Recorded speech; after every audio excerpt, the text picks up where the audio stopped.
রাজধানীর সরকারি ৭ কলেজ ও ঢাকা বিশ্ববিদ্যালয়ের শিক্ষার্থীদের মধ্যে সংঘাতের দায়ে ঢাকা বিশ্ববিদ্যালয়ের প্রো ভিসি শিক্ষা অধ্যাপক মামুন আহমেদ পদত্যাগ সহ ৬ দাবিতে ৪ ঘণ্টার আলটিমেটাম দিয়েছে ৭ কলেজের শিক্ষার্থীরা।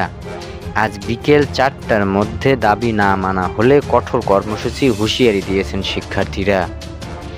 দুপুর ১২টায় ঢাকা কলেজের কেন্দ্রীয় শহীদ মিনারের সামনে সংবাদ সম্মেলনে এ সময় বেঁধে দেন শিক্ষার্থীরা।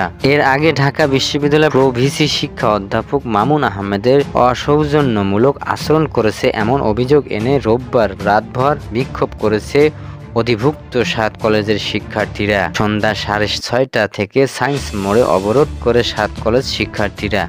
একই সঙ্গে রাজধানীর টেকনিক্যাল মোড় এবং তাঁতীবাজারেও সড়ক অবরোধ করে তারা।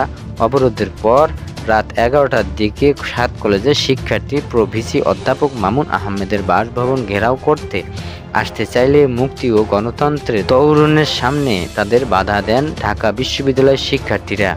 পরে উভয় পক্ষের সংঘাতে ছড়িয়ে পড়ে।